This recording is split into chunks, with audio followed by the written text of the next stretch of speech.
Well, the cost of a packet of cigarettes will rise by $10 and vapes will only be sold in pharmacies as part of a government crackdown. With more, joining us live is Becky Freeman, an Associate Professor at the University of Sydney School of Public Health. Really appreciate you making the time, Becky. Thank you so much. Let's just start with these vaping reforms first. I know that you've been pushing for some serious changes in this space for some time. So what is your assessment of the reforms that were announced this time yesterday by the Health Minister? Do they make sense to you? I was very excited to hear that the Health Minister is going to make decisive and bold action on vaping reforms, particularly that the importation of all vaping products, regardless of whether they contain nicotine or not, will be prohibited unless those products are bound for a pharmacy. This is going to turn off that tap of illicit products that have been flooding the market in Australia.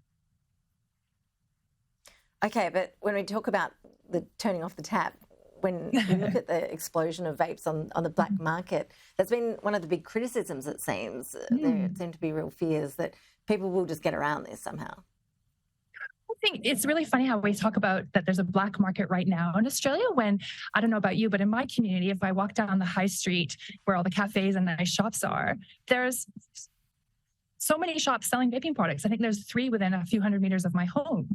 And what these laws will do is take vaping products, those non-nicotine, supposedly non-nicotine, we all know they contain nicotine, products out of convenience stores, petrol stations, and ensure they're only available for sale in pharmacies. That's a giant loophole we have in our vaping regulation right now. And I'm very excited to see that that's going to be shut down. You mentioned nicotine in these vapes. Just explain for us, what is the actual composition of most of these vapes? What is the most harmful thing in terms of the health impacts from vaping? Because a lot of these products do spook themselves as being nicotine-free. Yeah, I think there's a lot of confusion about what's in a vape. Most people who vape don't know what's in a vape. The most attractive thing in vaping comes down to 2 things. It's the flavors and the nicotine. And when we survey our young people across Australia as part of the Generation Vape project that I lead, we know that they're attracted to the bright colors, the packaging, the flavors, and they're also looking for that nicotine hit.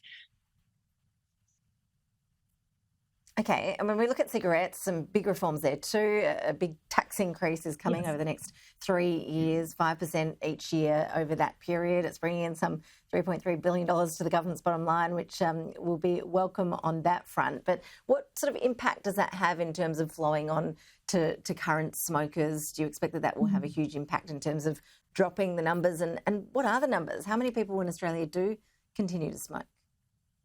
Well, thankfully, we are at record lows in, daily smoking in Australia. Only 11% of Australians smoke on a daily basis. That is phenomenal success, but it's not at 0 yet. And that's why we really welcome these tobacco control reforms as well. We know that price is one of the key reasons smokers try and make a quit attempt and are successful in quitting. If smoking is too expensive, they really are motivated to make a quit attempt.